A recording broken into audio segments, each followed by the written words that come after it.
제 이름은 이정희, 올해 60입니다. 30년 전 25살에 시집와서 지금까지 한 번도 시부모님을 떠나본 적이 없습니다. 화면을 2번 터치해 주시면 이야기가 시작됩니다. 그 30년이 어떤 의미인지 저도 이제야 알게 되었습니다. 어머님이 수술대에 오르신 그날부터 모든 게 달라졌습니다. 그동안 당연하다고 생각했던 것들이 당연하지 않다는 걸 깨달았죠. 가족이란 이름으로 포장된 이기심들이 하나둘 드러나기 시작했으니까요. 새벽 4시에 깨었습니다. 어머님이 복통을 호소하시더니 식은땀을 흘리시는 거예요. 30년 동안 이런 일이 한두 번이 아니었지만 이번은 달랐어요. 혼자서 119에 신고하고 어머님 옷을 갈아입혀 드리고 가방을 챙겼어요. 남편은 여전히 또 그러실 거야 라고 중얼거렸죠. 응급실에서 의사 선생님이 말씀하셨어요. 담낭염이 심하네요. 수술이 위험하지만 하지 않으면 더 위험합니다. 새벽 5시부터 수술실 앞에서 기다렸습니다. 시동생들에게 연락하는 건 늘 제 몫이었죠.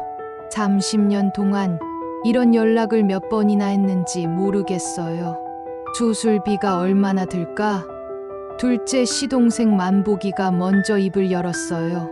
어머님이 수술대에 계신데 제일 먼저 하는 말이 수술비 얘기라니. 의사 선생님이 나오셨을 때 마음이 철렁했습니다. 수술은 성공했지만 앞으로 재활치료가 필요합니다. 월 300만 원 정도 보시면. 그 순간 시동생들의 표정이 확 굳어지는 게 보였어요. 시아버님 치매 약값과 간병비만 해도 한 달에 200만 원인데 여기에 300만 원이 더 들어간다니. 병원 카페테리아에서 가족회의가 열렸습니다. 한 달에 100만 원씩 나눠서 내자는 남편의 제안에 만보기가 바로 반발했어요. 형, 나 지금 카페 적자야. 그때 막내 올케 지영이가 결정적인 말을 했습니다. 솔직히 부모님 재산도 있잖아요. 집이랑. 순간 제 가슴이 뛰기 시작했어요. 드디어 나왔구나 하는 생각이 들었거든요. 30년 동안 제가 이 집안을 위해 무엇을 했는지는 아무도 기억하지 않으면서 재산 얘기만 나오면 다들 눈이 번쩍 뜨더군요. 언제까지 우리가 매달 몇백만 원씩 낼 건데요? 현실적으로 생각해봐야 하지 않을까요? 지영이가 계속 말했어요. 둘째 올케 미라도 거들었어요. 그럼 불공평하지 않아요? 우리는 병원비만 내고 집은 큰형네가 다 가져가는 거예요. 그날 밤 남편에게 말했어요. 여보, 나 무서워. 30년 동안 내가 뭘 한 거지? 그냥 바보처럼 산 거야? 잠이 오지 않아서 옛날 사진첩을 꺼내봤어요. 결혼 첫 해 추석 때가 기억났어요. 시댁 식구들이 20명 넘게 왔는데 저 혼자 음식을 준비했어요. 새벽 4시부터 일어나서 전 부치고 나물 무치고 다른 올케들은 저희는 요리를 못해서라며 거실에서 TV만 봤죠. 시어머님은 그런 저를 보며 역시 우리 며느리는 달라라고 자랑하셨어요. 그때는 그 말이 좋았어요. 하지만 그게 시작이었죠. 그 다음 해부터는 당연히 제가 모든 걸 준비해야 했어요. 시아버님 환갑잔치, 아이들 생일, 제사, 집들이. 모든 행사가 제 몫이 됐어요. 성우를 키우면서도 시부모님 모시는 일은 계속되었어요. 아이가 아파도 시아버님 약 시간을 맞춰야 했고 성우 운동회나 학예회보다 시부모님 일정이 우선이었죠. 시아버님이 치매 진단을 받은 게 5년 전이었어요. 밤에 돌아다니시거나 가스레인지를 켜놓고 잊어버리시거나 24시간 지켜봐야 하는 상황이 됐어요. 간병사를 구했지만 밤에는 제가 돌봐야 했어요. 그렇게 5년을 보냈어요. 작년에는 시어머님도 당뇨 합병증으로 거동이 불편해지셨어요. 인슐린 주사를 하루에 2번씩 놓아드려야 했고 혈당도 수시로 재야 했죠. 그런데 이상한 건 제가 아프면 아무도 신경 쓰지 않는다는 거였어요.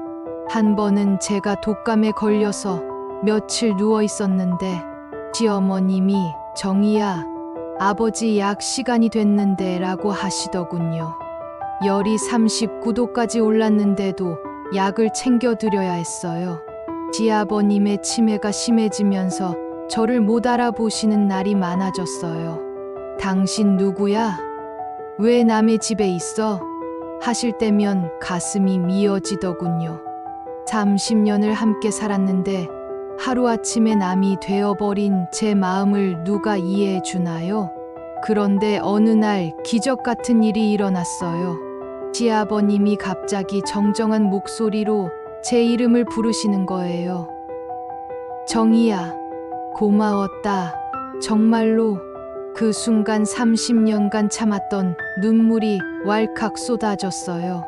내가 정신이 가끔 없어지는데 그래도 내가 30년 동안 우리를 돌본 건 기억해.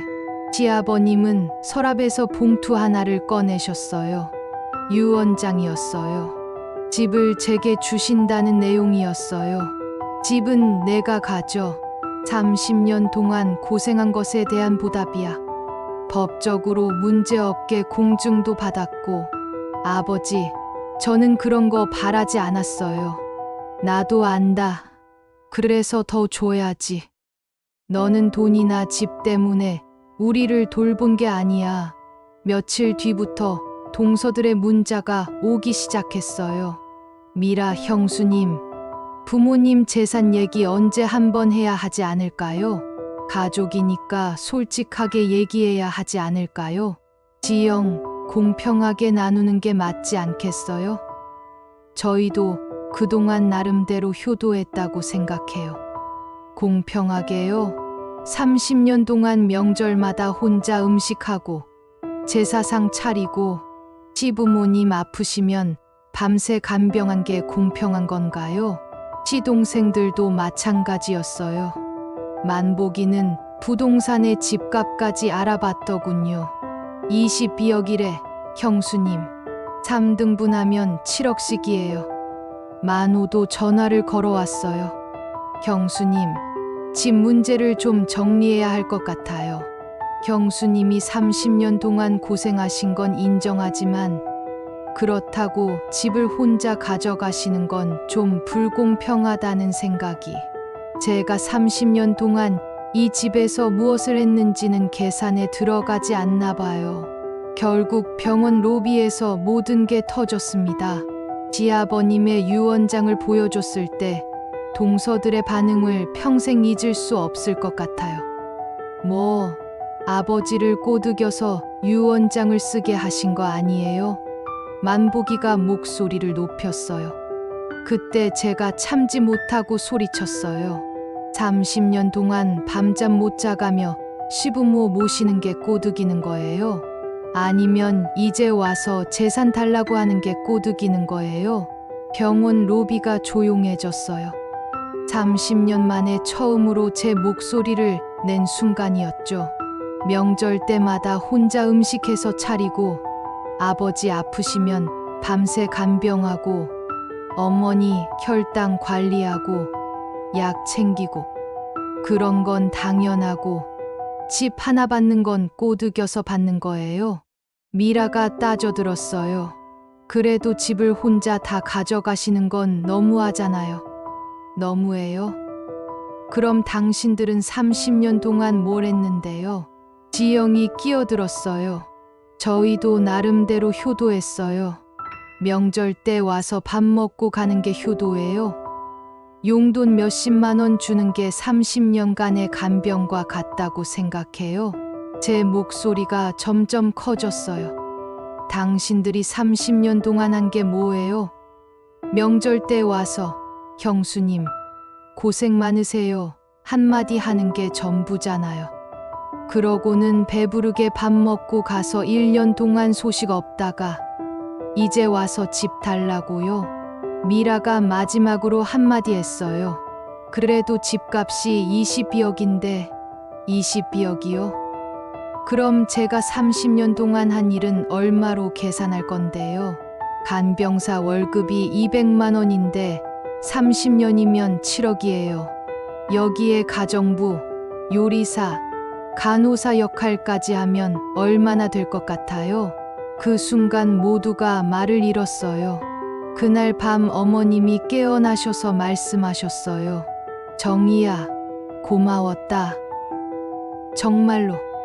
오늘 애들이 싸우는 소리 다 들었어. 미안하다.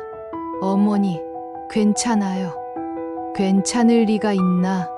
내 자식들이 30년 동안 너를 돌봐준 사람한테 그런 말을 하다니.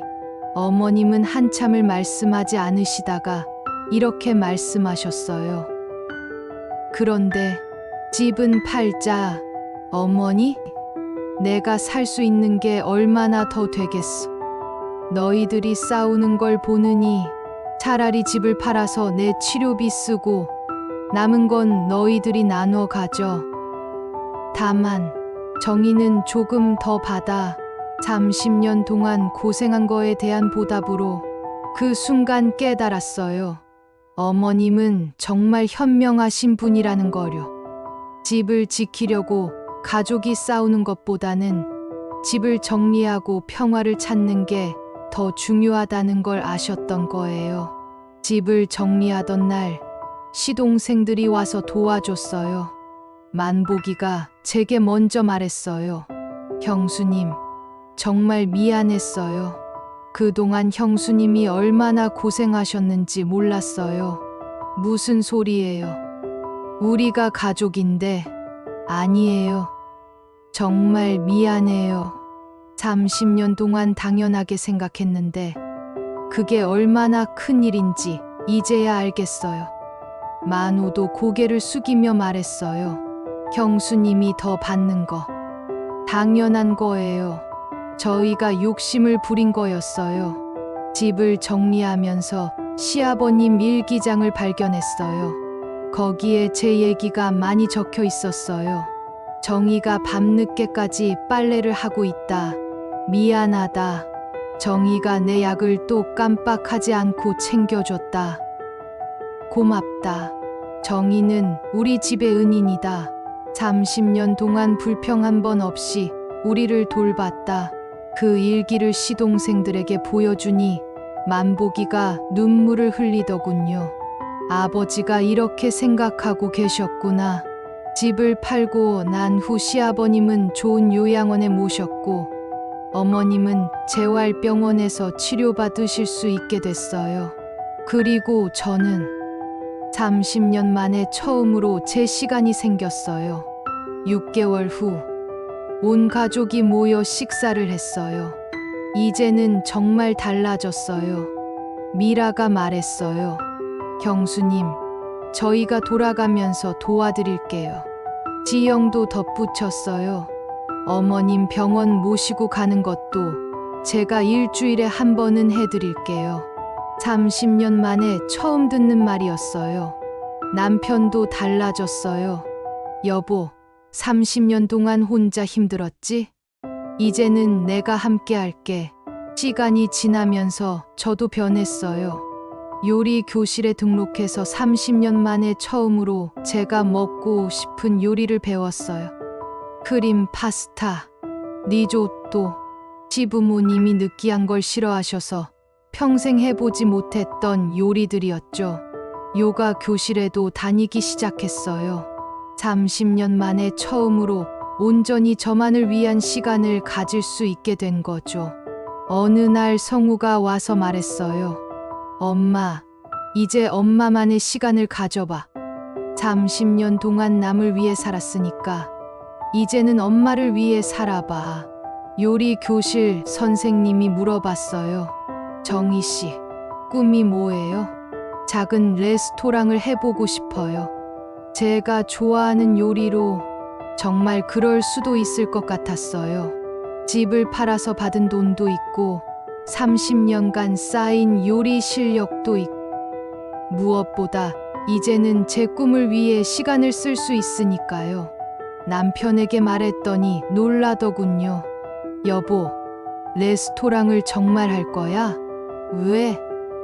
반대해. 반대하긴 응원하지.